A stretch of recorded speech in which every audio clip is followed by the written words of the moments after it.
Learn how we recommend using Walker Tape products for a full lace front install. Watch our 5-step playlist to see our products in action. Remove your client's current lace front hair system. Here are some products we recommend for removing your client's current hair system. Our best remover for lace is Lace Release.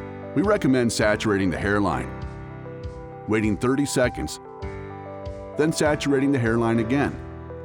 Gently lift the hair system away from the client's scalp, freeing the delicate lace from the tape. Walker's Signature Remover makes cleanup on your client easy.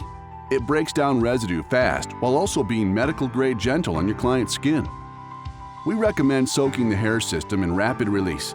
It's the fastest-acting remover that we've seen.